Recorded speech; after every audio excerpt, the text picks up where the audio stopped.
อดีว่าสิไปงานเทศกาลอาหารซึ่งที่นั้นเนาะจะมีอาหารลาวนะซึ่งตัวนี้แบบโคตรโซมเลยแต่ก็รู้สึกบ่ค่อยสบายแต่ก็อยากเห็นว่ามันมีอย่างไรก็เลยว่าโอเคจะลองไปเบิ่งแต่ก็ต้องมาลุ้นก่อนเนาะเพราะมื้อนี้หันฝุ่นนะนี่มันคือซิโตะนี่แหละก็เลยแบบโอเคไปแวะเบิ่งแล้วก็ลุ้นตัวจริงว่ามันสิยกเลิกหรือบ่โอเคเตรียมตัวไปเนาะกำลังจะไปทุกคนเบื้องนี้นะเจออย่างแน่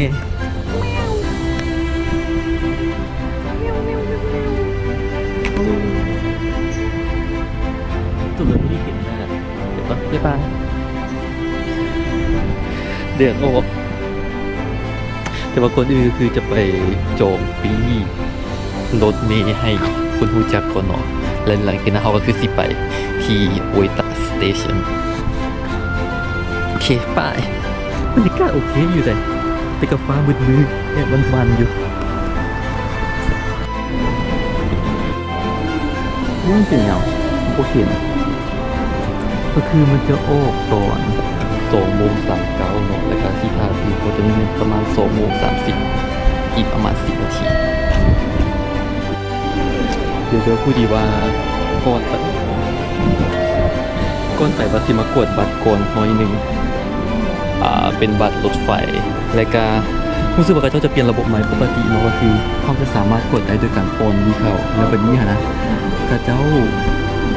บ่ให้โอนก็คือนี่แหละก็คือบ่ให้โอนโดยถ้าสิทั่วแต่โดยที่สาธารณะต้องมาแตะอยู่บนนี้แทน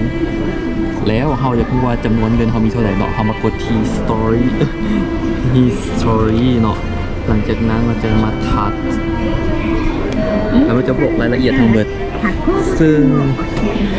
เงินมีทั้งหมด 7,030 แล้วเขาจะซาร์จเพื่อเมื่อกี้หันซาร์จไป1,000ซาร์จเพื่ออย่างวะซาร์มันเถอะกาเงินทั้งหมดตั้ง 7,000 เพราะว่าค่ารถไฟที่เขาจะไปตัวนี้นะมีแต่280โอเคเนาะเดี๋ยวจะเก็บขึ้นรถไฟถ้าเอาออกเนาะก็คือจะให้มันออกเนาะก็เพียงแต่เอาดึงพัดออกแล้วก็แล้วมันก็สิเป็นอันนี้แล้วก็กด cancel ประมาณนี้โอเคเพียงเท่านี้ก็แล้ว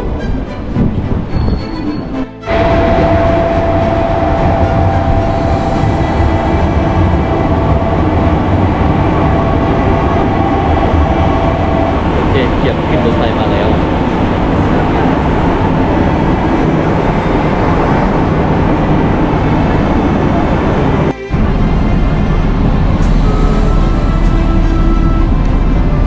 ว่าเป็นรถไฟแล้วเนาะก็คือสายพานปากแบบแล้วก็รถไฟก็จะเริ่มเก็บออก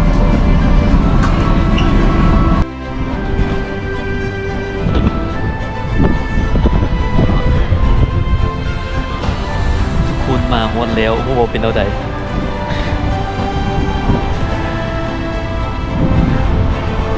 วางเป่า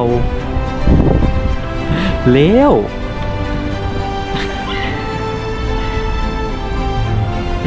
งงแล้วปัญหาก็คือว่าเป็นปัญหาดอก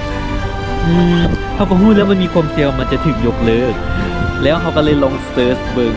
แล้วเขาก็จะเห็นว่า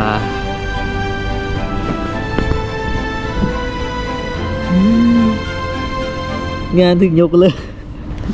โอเคเป็นกลปิดของเฮาเองที่บกวดเบิ่งก่อนแล้วก็เลยมาสิเที่ยวว่าเป็นอย่างเนาะก็ต่างออกมาอย่างดิ้นเลยเดี๋ยวเจนอยจะได้เกี่ยวกับไปในเมืองงานอาหารถึงยกเลิกแต่ว่าจะไปแวะเบิ่งซูเปอร์ก่อนมีอย่างแน่ก่อนจะกลับจึงโบได้มาเสียเที่ยวเนาะบายเดี๋ยวจะเก็บตัวกลับแล้วเพราะว่าอยู่นี่นะเบิ่งลมพัดเองมั่นใจว่าเจนอยก็คือสิบ่สบายแน่นอนเป็นอย่างซื้อหน้ามาไหมเดี๋ยวไปแวะซื้อเครื่องก่อนกลับเนาะปกติก็คือมันจะมีบูธอยู่นี้แล้วก็จะมีการแสดงอยู่นี้แต่อันนี้มันถึงยกเลิก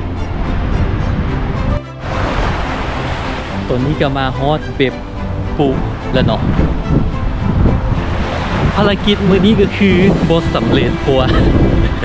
งานถึกยกเลิกคือผมรู้สึกแปลกใจที่งานจะถึกยกเลิกเพราะว่าตอนเช้านี้ก็คือฝนตกหนักแฮงและอีกอย่างก็เป็นความผิดพลาดของตัวเองเนาะก็คือสิไปกับบกวดก่อนว่างานจะยกเลิกบ่แต่ก็บ่ได้เป็นอย่างเนาะเพราะว่า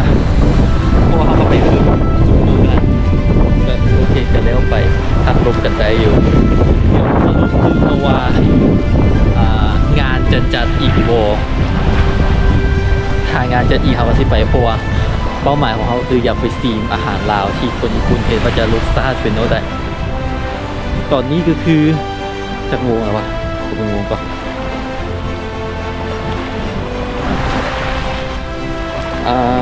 โอเค5 โมงแล้วเดี๋ยวเขาจะเกี่ยมไปอุ่นอาหารอาบน้ำนู่นนี่นั่นไปแล้วเนาะเพราะคิดว่าบ่เป็นคิดว่าดอกก็คิดนี่แหละต้องบ่สบายแน่นอนเพราะว่าสังเกตเบื้องหน้าบ่ลมพัดแรงหลายโอเคไปแล้วเนาะเดี๋ยวมื้อหน้าเจอกันใหม่ว่าจะพาไปเลาะใส่บ๊ายบาย